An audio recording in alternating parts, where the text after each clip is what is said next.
గౌరవనీయులు మిత్రులు రాష్ట్ర ఉప ముఖ్యమంత్రి గారైనటువంటి పవన్ కళ్యాణ్ గారు,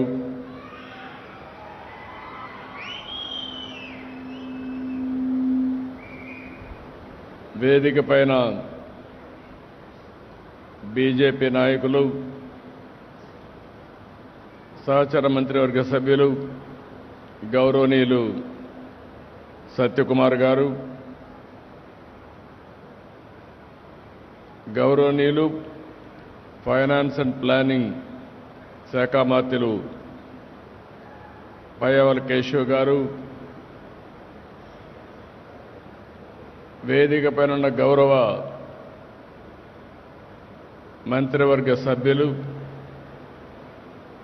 వేదిక పైన ఉన్న అధికారులు, ప్రజాప్రతినిధులు, ఈరోజు ఒక హిస్టారికల్ మీటింగ్ కోసం ఇచ్చేసినటువంటి సోదరీమణులందరికీ పేరు పేరున మనస్ఫూర్తిగా నమస్కారాలు, అభినందనలు, శుభాభినందనలు. ఈరోజు మిమ్మల్ని అందరినీ చూస్తే ఒక కొత్త చరిత్రకు శ్రీకారం చుట్టడానికి ఇక్కడ సమావేశమయ్యాం. అలాంటి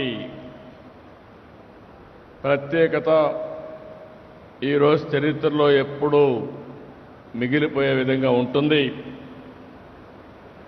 రాష్ట్ర దశ దిశ మార్చే స్వర్ణాంధ్ర 2047 విజన్ని ఈరోజు ఆవిష్కరిస్తున్నాం. ఇందులో మీరు ఒక్కసారి చూస్తే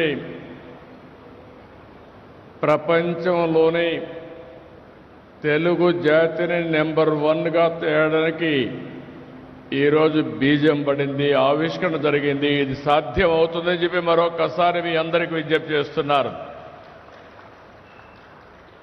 ప్రజల తలరాతల్ని, భావితరాల భవిష్యత్తును మార్చబోతుంది ఈ స్వర్ణాంధ్రప్రదేశ్ విజన్ డాక్యుమెంట్. ఇంతటి గొప్ప కార్యక్రమంలో భాగస్వాములైన మిమ్మల్ని అందరినీ పేరు పేరున అభినందిస్తున్నా. మిమ్మల్నే కాకుండా రాష్ట్రంలో, దేశంలో, విదేశాల్లో ఉన్న తెలుగు వారందరినీ మరొక్కసారి మనస్ఫూర్తిగా అభినందనలు, ధన్యవాదాలు. ఇప్పుడే పవన్ కళ్యాణ్ గారు కొన్ని విషయాలు మాట్లాడారు. నేను చాలా ఎన్నికలు చూశాను, కానీ 2024 ఎన్నికలకు ఒక ప్రత్యేకత ఉంది. 78 నుంచి నేను ప్రత్యక్షంగా ఎన్నికల్లో భాగస్వామినయ్యాను. అనేక ఎన్నికల్లో మేము పోటీ చేశాం. కానీ మొట్టమొదటిసారిగా ఒకసారి చూస్తే 2024లో 93% సక్సెస్ రేట్తో 57% ఓట్లు పడిన ఏకైక ఎన్నిక నా జీవితంలో 2024 అని చెప్పి మరొకసారి మీ అందరికీ విజ్ఞప్తి చేస్తున్నా. ప్రజల్లో ఆ రోజుండే వాస్తవ పరిస్థితిని ముందుగానే అవగాహన చేసుకున్న పవన్ కళ్యాణ్ గారు ఒకే మాట అన్నారు, నేను ఎప్పుడు కూడా మర్చిపోలేను. ఎట్టి పరిస్థితుల్లో అపోజిషన్ ఓటు డివైడ్ కావడానికి వీలు లేదు. కలిసి ఉంటే బలం ఉంటుంది. కలిసి పనిచేస్తామని ఘంటాపదంగా చెప్పి ముందుకు నడిపించిన వ్యక్తి పవన్ కళ్యాణ్ గారని చెప్పి కూడా నేను మీకు తెలియజేస్తున్నా. 2014లో చూశాను, 2024లో చూశాను. 2 సార్లు కూడా నాకేమొస్తుందని కాకుండా రాష్ట్రానికి ఏ మేలు జరుగుతుందో ఆలోచించి పూర్తిగా సహకరించారు. అలాంటి ఒక మంచి మిత్రుడు ఉండడం చాలా సంతోషదాయకం అని చెప్పి కూడా నేను మీకు తెలియజేస్తున్నాను. మొన్న ఎన్నికల్లో మీరు ఒకసారి చూస్తే ఒక పక్క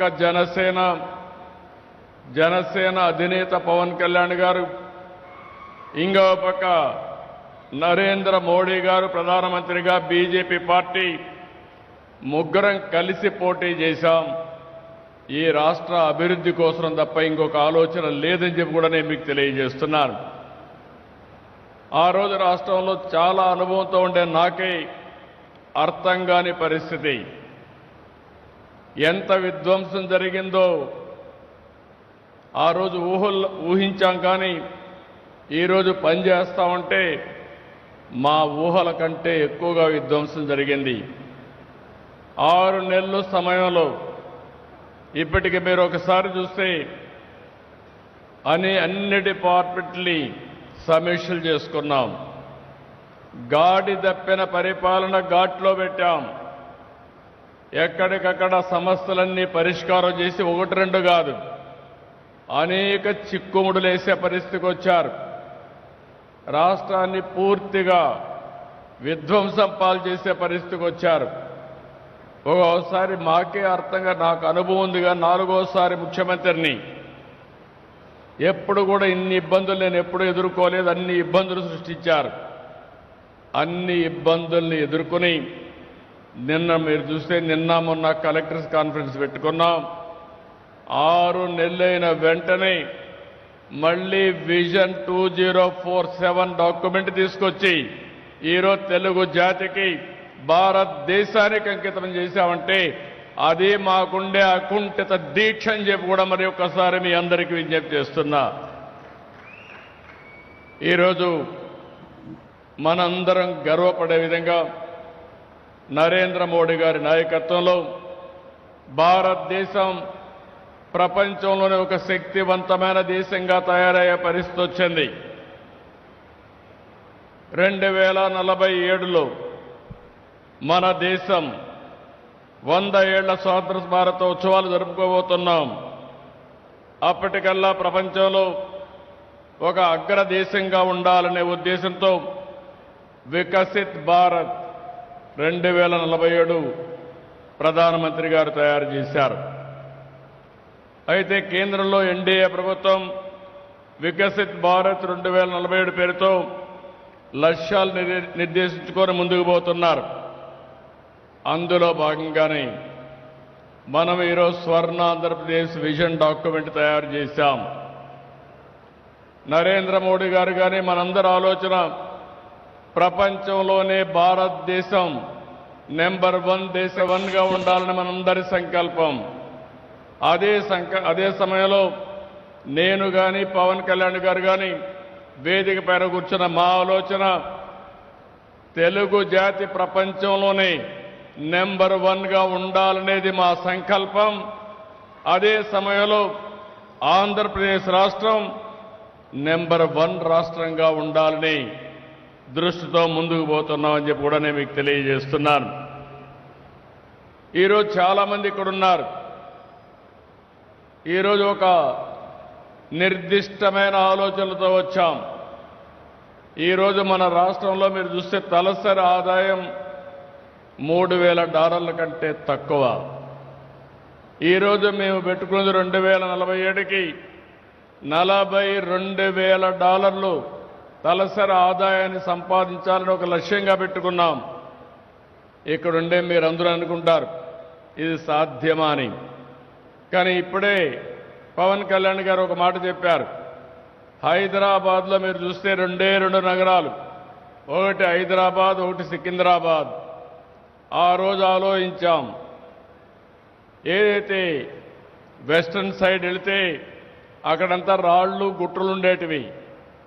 ఆ గుట్టల్లో నేను చూశాను ఇది భవిష్యత్తు నగరంగా తయారవుతుందని రూపకల్పన చేసి 25 సంవత్సరాల్లో ప్రపంచంలో నెంబర్ 1 రాష్ట్రంగా తయారు చేశామంటే అది ఆనాటి విజన్ ప్రభావం అని చెప్పి కూడా నేను మీకు తెలియజేస్తున్నా. ఎప్పుడూ పవన్ కళ్యాణ్ గారు అంటూ ఉంటారు, సార్ మేము అందరూ రాళ్ళు చూశాం, మీరు మాత్రం అందులో ఒక విజన్ చూశారని. అవును, నేను ఆ రోజు చూసింది ఒక సింగపూర్ చూశాను, లేకుంటే ఒక దుబాయ్ చూశాను, ఒక అమెరికాలో ఉండే న్యూయార్క్ సిటీని చూశాను. ఇలాంటి టౌన్ ఎందుకు డెవలప్ చేయలేమని ఆలోచించి అంచెలంచెలుగా అభివృద్ధి చేశాం. ఈరోజు గర్వంగా చెప్పగలుగుతున్నా హైదరాబాద్ నగరం వల్ల తెలంగాణ రాష్ట్రం భారతదేశంలోనే ఎక్కువ తలసరి ఆదాయం సంపాదించే రాష్ట్రంగా తయారైందంటే అది ఆ రోజు వేసిన ఫౌండేషన్ అని చెప్పి కూడా నేను మీకు తెలియజేస్తున్నా. ఆ రోజు 1997 14 టాస్క్ ఫోర్స్లు వేశాను. గంటల తరబడి కూర్చున్నాం. ఆ రోజు విజన్ అంటే చాలా మందికి అర్థమయ్యేది కూడా కాదు. ఫస్ట్ టైం దేశంలోనే ఒక విజన్ డాక్యుమెంట్ తయారు చేశాం. అదే సమయంలో ఆ విజన్ కూడా 2020 విజన్ని 1999 జనవరి 26వ తారీఖున అంటే రిపబ్లిక్ డే రోజున ఇనాగరేట్ చేశాం. దాని ఫలితాలు ఈరోజు చూస్తున్నాం. నాకు ఏమాత్రం అనుమానం లేదు. ఈరోజు 13/12/2024 మీరందరూ రాష్ట్రంలో రాసి పెట్టుకోవాల్సిన రోజు. మళ్ళీ 2047కు మీరు సమీక్ష చేసుకుంటే నేను చెప్పింది జరిగిందా లేదా అని మీరు చూసే పరిస్థితి వస్తుందని చెప్పి కూడా నేను మీకు తెలియజేస్తున్నా. దానికి మీరందరూ కూడా ప్రత్యక్ష సాక్షులు కావాలని చెప్పేది నా ఆలోచన. దీనికి చాలా ఎక్సర్సైజ్ చేశాం. రాష్ట్రమంతా మన వాళ్ళు ఎంత డైనమిక్ అంటే మేము ఒక అనౌన్స్మెంట్ ఇచ్చాం. ఈ రాష్ట్రంలో విజన్ ఎట్టుండాలో మీరందరూ ఆలోచనలు ఇమ్మంటే నేరుగా ఆన్లైన్లో 17 లక్షల మంది అభిప్రాయాలు తెలియజేశారు. 464 మండలాల్లో 106 మున్సిపాలిటీల్లో ప్రజల అభిప్రాయాలు తీసుకున్నాం.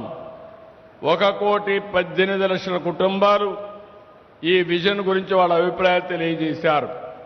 936 మండలాల్లో 465 మున్సిపాలిటీలో 10,078 గ్రామ పంచాయతీల్లో సమావేశాలు పెట్టాం.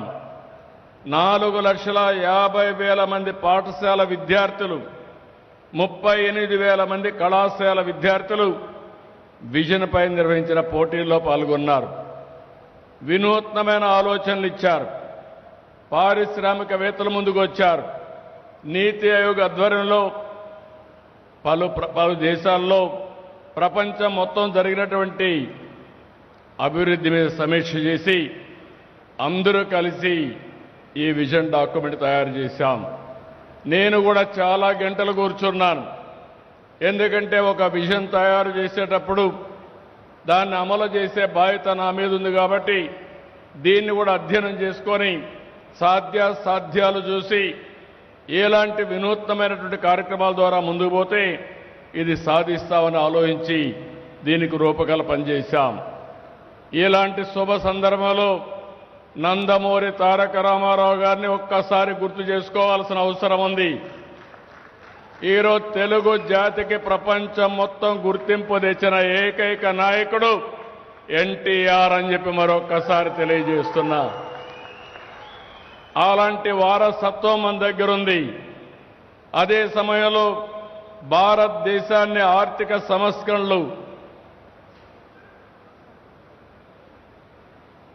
అమలు చేసి దేశం యొక్క ఆర్థిక స్థితిని మార్చిన వ్యక్తి తెలుగు బిడ్డ పివి నరసింహారావు గారని చెప్పి కూడా నేను మీకు తెలియజేస్తున్నా.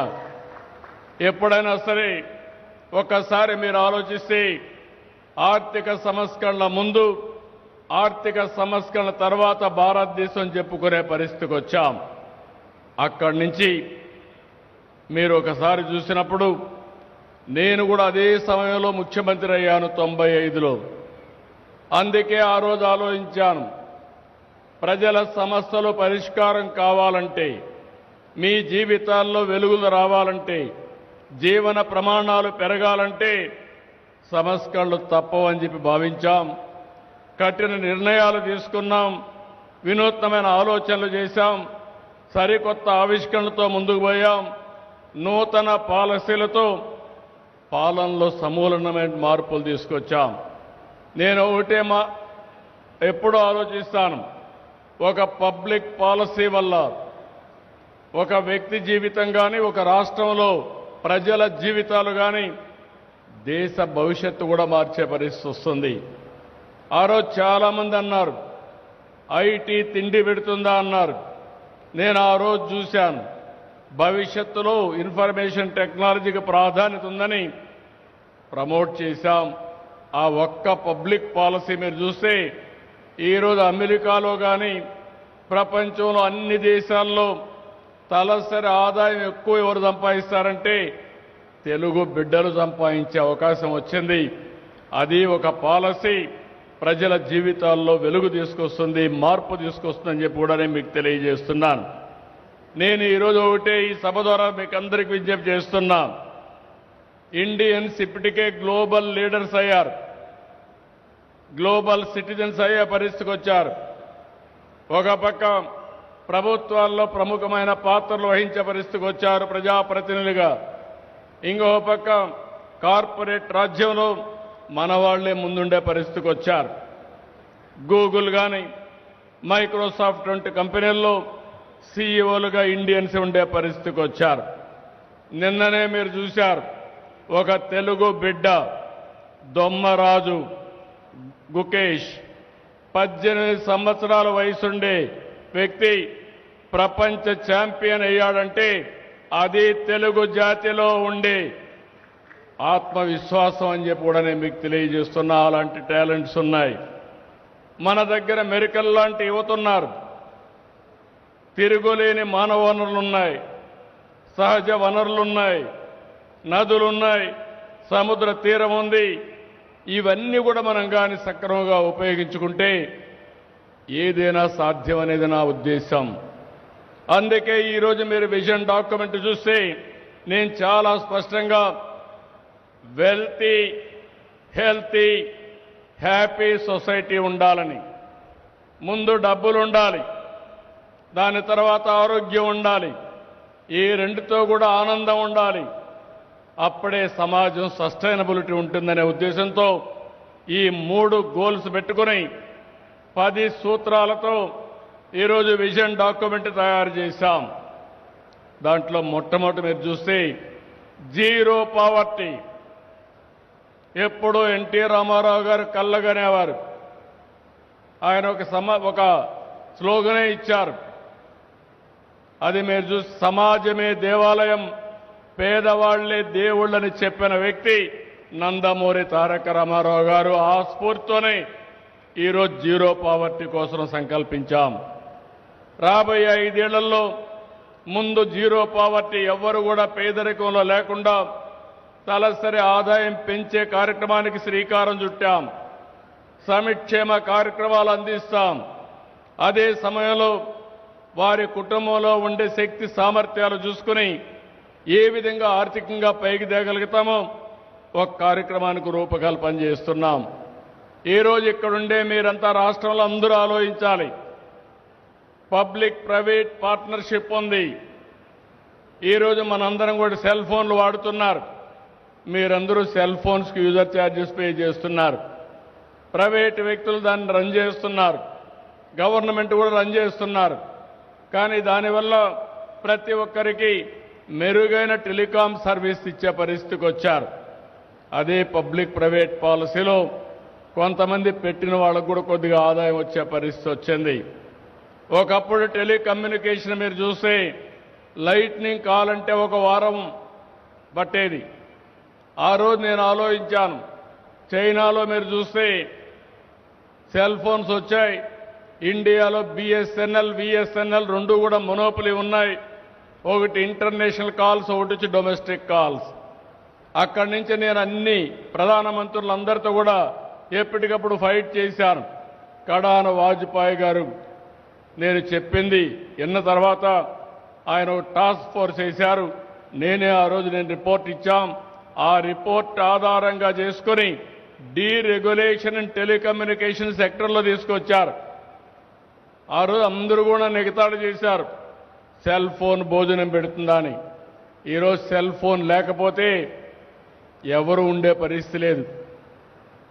భార్య భర్త లేకపోయినా ఉంటుంది, భర్త భార్య లేకపోయినా ఉంటారు. ఒక్క నిమిషం సెల్ ఫోన్ లేకపోతే పిచ్చి బడ్జెట్ అవుతుంది. సెల్ ఫోన్ ఒక నిత్యావసర వస్తువుగా తయారైంది. కానీ ఈరోజు ఆ సెల్ ఫోన్ని దుర్వినియోగం చేసే పరిస్థితిలో కూడా ఉన్నాం. కానీ ఆ సెల్ ఫోన్ సద్వినియోగం చేసుకుంటే ప్రపంచంలో ఎక్కడున్నా ఎలాంటి ఇబ్బందులు లేకుండా ముందుకు పోయే పరిస్థితి వస్తుంది.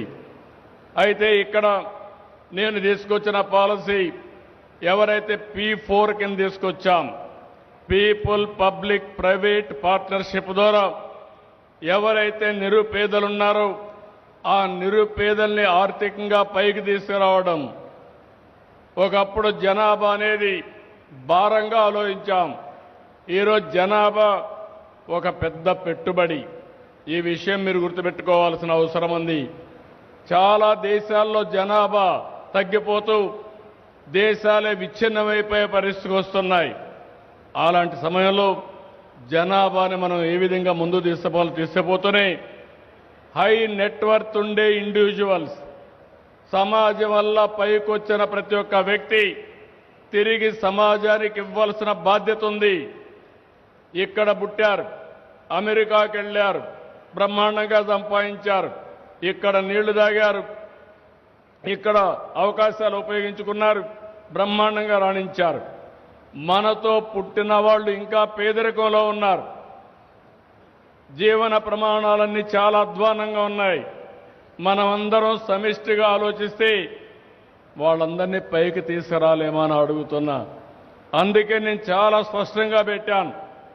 ఎవరైతే ఒక 10-15% చాలా మంది పేదరికంలో ఉన్నారు, ఎవరైతే 15-20% పైనున్నారో ఆర్థికంగా వెసులుబాటులో ఉన్నారో వారు చేయూతనిచ్చి వీరిని కూడా పైకి తీసుకొచ్చే బాధ్యత తీసుకోవాలి. ప్రభుత్వం అండగా ఉంటాం, ఆర్థిక ఇబ్బందులుంటే అవన్నీ చేస్తాం, కానీ వారిని కూడా నర్చర్ చేసే బాధ్యత, మెంటరింగ్ చేసే బాధ్యత ప్రైవేటు వ్యక్తులు తీసుకోవాల్సిన అవసరం ఉంది. దీనికి కూడా తొందరలోనే ఒక పాలసీ తీసుకొస్తాం. ఈరోజు యొక్క ప్రతి ఒక్క కుటుంబంలో తాగునీరు కానీ, క్లీన్ ఎనర్జీ కానీ, అదే మరిగా ఆదాయాన్ని పెంచే మార్గాన్ని ఆలోచిస్తున్నాం. నేను ఒకటే మీ అందరికీ విజ్ఞప్తి చేస్తున్నాను. ఈరోజు ఆధార్ అకౌంట్ ఉంది, ప్రతి ఒక్క ఇండివిజువల్ని మనం అసెస్ చేయగలుగుతున్నాం. దీని తర్వాత ప్రతి ఒక్క ఇండివిజువల్ని కుటుంబంగా మ్యాప్ చేస్తాం. అదే మరి ఏ ఇంట్లో ఉన్నారో మ్యాప్ చేస్తాం. వ్యక్తిగత ఆదాయం ఎంత ఉంది, కుటుంబ ఆదాయం ఎంత ఉంది, ఎవరికి స్పెషల్గా ప్రభుత్వం ప్రత్యేకమైన శ్రద్ధ చూపించాలనో చూపించడానికి ఒక కార్యక్రమాన్ని తీసుకొస్తాం. అందుకని ఇంకొక విషయం కూడా చెప్పాను.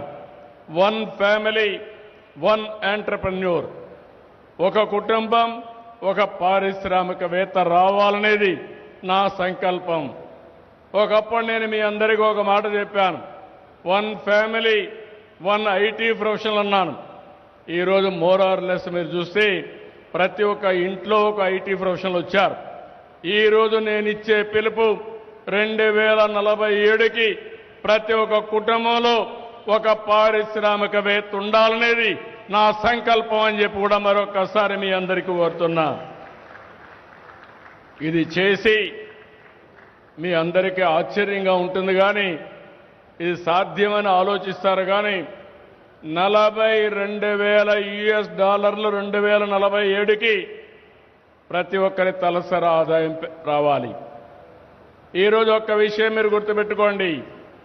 మన రాష్ట్రంలో పుట్టిన పిల్లలు, ఇక్కడ చదువుకున్న పిల్లలు ఉద్యోగం కోసం అమెరికాకి వెళితే తలసరి ఆదాయం $1,20,000. అమెరికాలో ఉండే అమెరికన్స్ ఆదాయం $60,000. అంటే వాళ్ళకంటే 2 ఆదాయం మన వాళ్ళు సంపాదిస్తున్నారు. కానీ ఇక్కడుండే మన ఆదాయం $3,000 కంటే తక్కువ. అంటే 40 రెట్లు ఇక్కడ పుట్టిన పిల్లలు అమెరికాకి వెళ్ళి ఆదాయాన్ని సంపాదించే పరిస్థితికి వచ్చారంటే అలాంటి వాతావరణం క్రియేట్ చేస్తే ఇది సాధ్యమనేది నా ఆలోచన. ఇంకో పక్కన రెండో ప్రిన్సిపల్ మీరు చూస్తే ఉపాధి, ఉద్యోగం, ఎంప్లాయ్మెంట్. ప్రతి ఒక్కరికి ఉద్యోగం కల్పించే బాధ్యత తీసుకుంటాం. ఏ విధంగా చేయాలనో అన్వేషిస్తాం. దీనికి నిరంతరం శ్రమ చేస్తాం. అందుకే నిన్న పాలసీలు తీసుకొస్తే ప్రతి ఒక్క పాలసీలో ఎక్కువ ఉద్యోగాలు ఇస్తామంటే వాళ్ళకి ఎక్కువ ఇన్సెంటివ్స్ పెట్టాం. ఈరోజు ఆంధ్రప్రదేశ్ రాష్ట్రాన్ని ప్రపంచానికి ఒక ఉపాధి కల్పించడానికి, నాలెడ్జ్ ఎకానమీలో సేవలు అందించడానికి ఒక కేంద్రంగా తయారు చేస్తాం. వర్క్ ఫ్రమ్ హోమ్ తీసుకొస్తాం. ఈరోజు చాలామంది పనిచేస్తున్నారు, ఇళ్లలో కూర్చుంటున్నారు, అమెరికాలో ఉండే కంపెనీలో పనిచేస్తున్నారు. కొంతమంది టౌన్లో పెట్టి ఏదైతే కోవర్కింగ్ స్పేస్లో ఇక్కడి నుంచి అమెరికాకు సేవలు చేసే పరిస్థితికి వచ్చారు. ఇదే కాకుండా మంచి పరిశ్రమలకు ప్రోత్సహిస్తున్నాం. అదే మరి ఎంఎస్ఎంఈలు ప్రమోట్ చేస్తున్నాం. ఈ విధంగా మీరు ఆలోచిస్తే రాబోయే రోజుల్లో ఉపాధి కల్పించగలిగితే ప్రపంచాన్ని శాసించే శక్తి మన యువతకు వస్తుంది. అందుకే ఎవ్రీడే ఎక్కడ మాట్లాడినా ప్రతి ఒక్కరికి ఏ విధంగా ఉపాధి కల్పించాలనో ఆ ఆలోచనతో ముందుకు పోతున్నాం. ఇంకొక విషయం కూడా మీరు గుర్తుపెట్టుకోవాల్సిన అవసరం ఉంది. భవిష్యత్తులో పనిచేసే విధానంలో మార్పులు వస్తున్నాయి. వర్చువల్ వర్కింగ్, ఇది ఫ్లెక్సిబుల్ వర్కింగ్ వస్తూ ఉంది. అంటే నాకు సమయం దొరికినప్పుడే నేను పనిచేస్తాను, ఇంకొకరికి అవసరమైనప్పుడే మన పని ఉపయోగించుకుంటారు. రెండు కూడా టెక్నాలజీ మ్యాచ్ చేస్తూ ఉంది. ఇప్పుడు రాబోయే రోజుల్లో మీరు ఒకసారి చూస్తే ఫిజికల్గా పనిచేసే వాళ్ళు కూడా గంటల తరబడి పనిచేస్తున్నారు. ఓన్లీ ఒక డ్రైవర్ 2 గంటలే పనిచేస్తాడు, లేకుంటే ఒక ఎలక్ట్రీషియన్ ఒక రోజుకి 3 గంటలే పనిచేస్తాడు. ఆయనకి సమయం ఉన్నప్పుడే పనిచేసే పరిస్థితి వస్తుంది. ఈరోజు మన ఊర్లో మనం కూర్చొని ప్రపంచంలో ఉండే కంపెనీస్గా పనిచేసే పరిస్థితి వస్తుంది. ఇలాంటివన్నీ కూడా ఊహించుకొని ఏం చేయాలని ఆలోచిస్తున్నాం. దీనికంతా కూడా పాలసీలు తీసుకొచ్చాం. ఇంకో పక్కన అందరికీ విజ్ఞప్తి చేస్తున్నాను. ఒకప్పుడు నేను పాపులేషన్ గురించి ఎక్కువ మాట్లాడాను, జనాభా నియంత్రణ గురించి మాట్లాడాను. ఇప్పుడు పాపులేషన్ మేనేజ్మెంట్ గురించి మాట్లాడుతున్నాను. రాబోయే 20 సంవత్సరాల్లో ఏం జరుగుతుందో ఆలోచిస్తే మన దేశంలో కూడా ఏజింగ్ ప్రాబ్లం వస్తుంది, ముసలి వాళ్ళ సంఖ్య పెరుగుతుంది, యంగ్స్టర్స్ తగ్గిపోయే పరిస్థితికి వస్తున్నారు. ప్రతి ఒక్క కపుల్, భార్యాభర్త ఇద్దరు కూడా 2.1 చిల్డ్రన్ అంటే 2.1 కానీ పుట్టిస్తే జనాభా యాజ్ ఇట్ ఈజ్ ఉంటుంది. దానికంటే తగ్గితే జనాభా తగ్గుతుంది, దీనికంటే పెరిగితే జనాభా పెరుగుతుంది. కానీ ఇప్పుడు జనాభా పెరిగే పరిస్థితి లేదు. ప్రపంచం అన్ని దేశాల్లో ఈ సమస్య వచ్చింది. అందుకే దూరదృష్టితో మళ్ళీ మిమ్మల్ని అందరినీ కోరుతున్నాను, దీన్ని ఒక ఉద్యమంగా మనం తీసుకుపోవాల్సిన అవసరం ఉంది. అదే సమయంలో జనాభాని ఏదైతే పాపులేషన్ మేనేజ్మెంట్ చేస్తున్నాయి, నాలెడ్జ్ సొసైటీగా ఆంధ్రప్రదేశ్ని తయారు చేసుకోవాలి. ప్రపంచంలో ఉండే బెస్ట్ యూనివర్సిటీస్ అన్ని వచ్చే పరిస్థితి వస్తుంది. ఈరోజు విశాఖపట్నం, అమరావతి, తిరుపతి ఇవన్నీ కూడా ఒక నాలెడ్జ్ హబ్గా తయారయ్యే పరిస్థితి వస్తుంది. ఇంకో పక్కన వికేంద్రీకరణ చేస్తాం. అభివృద్ధిని వికేంద్రీకరణ చేసి అన్ని ప్రాంతాల్లో సమతుల్యం పాటిస్తూ అభివృద్ధి చేయడమే విజన్ 2047 అని చెప్పి కూడా నేను మీకు తెలియజేస్తున్నా. అందుకని ఇక్కడ ఫస్ట్ టైం భారతదేశంలో పాపులేషన్ సెన్సస్ చేస్తున్నాం. పాపులేషన్ రేపు రాబోయే రోజుల్లో పాస్పోర్ట్ కూడా ఇచ్చే పరిస్థితికి వస్తున్నాం. ఇవన్నీ కూడా ఒక నూతనమైన ఆలోచనలతో ఈ ప్రభుత్వం ముందుకు పోతున్నామని చెప్పి కూడా నేను మీకు తెలియజేస్తున్నాను. ఇంకో పక్క నీటి భద్రత, వాటర్ సెక్యూరిటీ. నేను ఎన్నోసార్లు చూశాను, కొంతమంది ఎగతాళి చేశారు ఒకప్పుడు. నేను ఇంకుడు గుంతలు అంటే ఇంకుడు గుంతల వల్ల లాభం అనే ఎగతాళి చేసిన వాళ్ళు కూడా ఉన్నారు. కానీ ఈరోజు మీరు చూస్తే చాలా గర్వంగా చెప్తున్నా, ఆనందంగా చెప్తున్నా, తెలుగుదేశం పార్టీ చేసిన కృషి వల్ల రాష్ట్రంలో నీళ్లు సమృద్ధిగా ఉండే పరిస్థితి వచ్చింది. ఈ సంవత్సరం భగవంతుడు కరుణించాడు, అన్ని రిజర్వాయర్లో నీళ్లు కూడా వచ్చాయి. ఈరోజు మీరు చూస్తే దగ్గర 750 టీఎంసీ నీళ్లు రాష్ట్రంలో అన్ని రిజర్వాయర్లో ఉన్నాయంటే అది తెలుగుదేశం పార్టీ ఆలోచించే విధానం అని చెప్పి కూడా నేను మీకు తెలియజేస్తున్నా. అన్ని రిజర్వాయర్లో నీళ్లు పెట్టాం. రాబోయే రోజుల్లో ఒకటే ఆలోచిస్తున్నాం. ఆంధ్రప్రదేశ్ రాష్ట్రానికి కొన్ని వనరులున్నాయి. గోదావరి, కృష్ణ, పెన్న, వంశధార నదులున్నాయి. కానీ కొన్ని నదులు విపరీతమైన నీళ్లు వచ్చే పరిస్థితి వస్తుంది. గోదావరి మీరు చూస్తే దగ్గర 3,000 నుంచి 4,000 టీఎంసీ నీళ్లు సముద్రంలోకి పోతున్నాయి. అక్కడి నుంచి ఒక 500 టీఎంసీ నీళ్లు నదుల అనుసంధానం ద్వారా అన్ని జిల్లాలకు తీసుకుపోగలిగితే ఇంకా కరువు అనే మాట రాదు. అందుకే మీరు ఒక పట్టసీమ ద్వారా ఈరోజు ఈ ప్రభుత్వం మళ్ళీ ఆలోచిస్తున్నాం. ఎన్డీఏ ప్రభుత్వం గోదావరి నుంచి పెన్నా వరకు తీసుకుపోవాలని, అది కూడా బనకచెర్ల వరకు తీసుకుపోగలిగితే అది రాష్ట్రం మొత్తం బ్రహ్మాండంగా అభివృద్ధి అయ్యే పరిస్థితి వస్తుంది. అందుకని ఇంకొక పక్కన గోదావరి నుంచి నేరుగా వంశధారకు కూడా కనెక్ట్ చేయాలని చెప్పి ఆలోచిస్తున్నాం. ఇది కానీ జరిగితే రాష్ట్రంలో నీటి ఎద్దడి ఉండదు. దక్షిణ భారతదేశంలోనే నెంబర్ 1 రాష్ట్రంగా మనం తయారయ్యే పరిస్థితి వస్తుంది. దక్షిణ భారతదేశంలో మీరు ఒకసారి చూస్తే నీటి సమస్య ఎక్కువ ఉంది. అటు కర్ణాటక కానీ తమిళనాడు కానీ నీటి కోసం యుద్ధాలు జరిగే పరిస్థితి వస్తున్నాయి. ఈ సమస్య పరిష్కారం కావాలంటే నదుల అనుసంధానమే ఏకైక మార్గం. అందుకే వాటర్ సెక్యూరిటీ కోసం ప్రాధాన్యత ఇస్తున్నాం. అదే విజన్లో పెట్టాం.